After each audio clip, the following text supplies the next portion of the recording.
चटकन. हा बोल ग बाळा. राणी आजी ग्रेट न्यूज. काय? कमळीची अटेंडन्स माहिती किती आहे?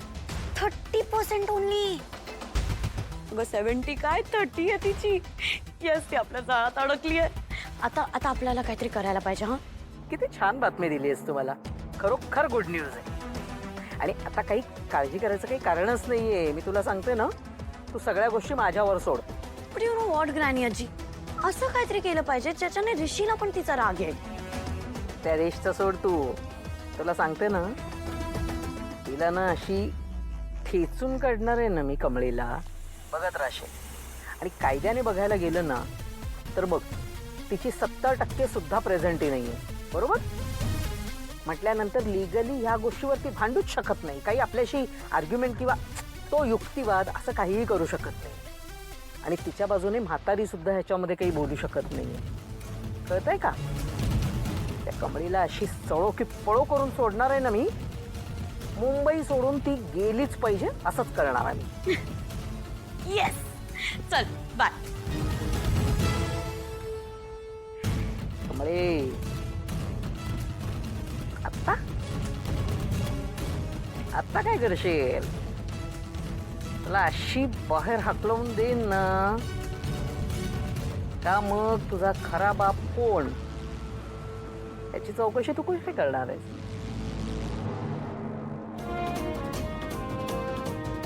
देवा, माझं हितलं दवाखान्याचं काम लवकरात लवकर होऊ दे आणि आम्हा मायलेकीची लवकरच भेट घडू दे. देवा, मला माझ्या आईला तिच्या सगळ्या आठवणी सकट भेटायचं आहे. आईची इच्छा पूर्ण कर. तिची आणि माझी भेट घड.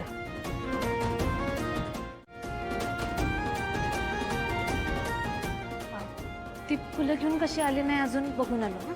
तुम्ही इथंच थांबा.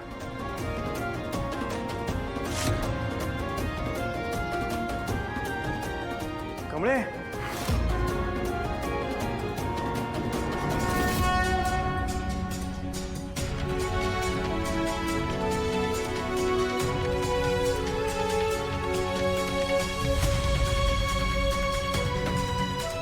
हे निंगीने दिलंय तुला. हा, कमळे, आई नेहमी तुझी आठवण काढत असते का? होय हो, मधी मला यायला जमलं नाही. नाही नाही, काही हरकत नाही. पण तू दिलेलं जे तेल आहे ना, त्यांनी बाबांमध्ये खूप फरक पडलाय. हा, आता हातापायांच्या मुवमेंट व्हायला लागल्यात त्यांचे. अरे वा, भारीच झालं बघा. आजोबा आता लवकरच बरं होतील. हो.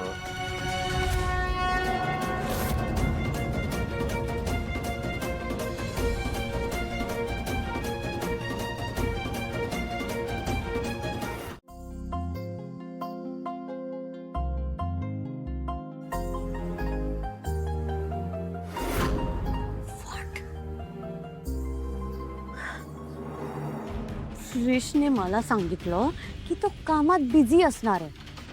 वाव, आणि इथे कमळीसोबत फिरतोय. शी, या गावच्या पण गाडीवर घेऊन फिरतोय तो. नॉट डन यार.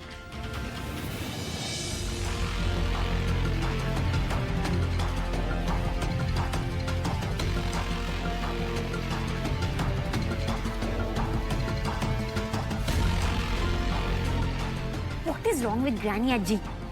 Oh God! चल. हॅलो, बोला. Bomb, I have a complaint. या ऋषने त्या कमीला सोडलेलं नाहीये. फक्त तिच्यासोबत फिरतोय. डू समथिंग यार. ही कमी मरत का नाहीये? अनिका, रिलॅक्स. का एवढं टेन्शन घेते सोनिया?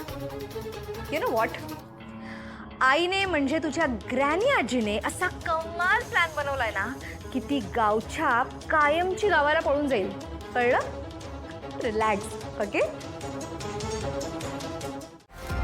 तुला सतत असं वाटतं का की बाहेरचं कुणीतरी तुझ्या मदतीला येईल?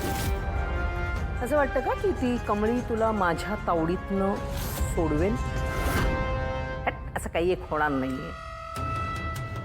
असं सहजासहजी मी तुला जगू देणार नाहीये. काय काय तुला काय गरज आहे रे असं सगळं करायची? हा, मागच्या वेळेस सुद्धा असंच केलं होतंस, आठवत आहे ना? अरे तुला संपवायला मला अजिबात वेळ लागणार नाही, असं सुट्टी सरशी संपून टाकेन मी. पण तसं करायचं नाही मला. कारण समजा एकदा का तुला मी मारलं, काय होईल?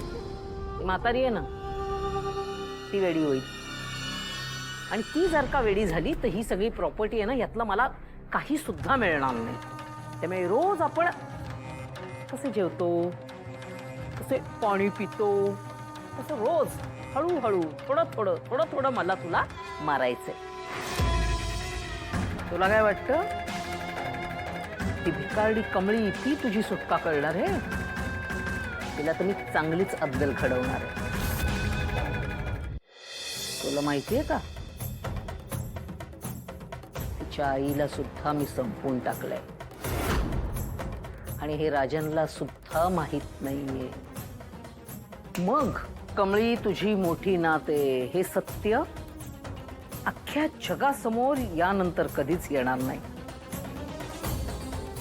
आणि तुझी सून तर मेली. आणि यापैकी कुठलीच गोष्ट राजनला माहित नाहीये. हिला वाटतंय गौरी जिवंत नाहीये, पण ती जिवंत आहे. मी स्वतःच्या डोळ्यांनी बघितलंय तिला. कमळी पण हेच बोलत होती. पण ती जिवंत आहे हे जर या बाईला कळलं ना, तर ती परत तिच्यावर हल्ला करेल, गौरीच्या जीवावर उठेल. गरज पडली तर ही कमळीलाही मारायला मागे पुढे बघणार नाही.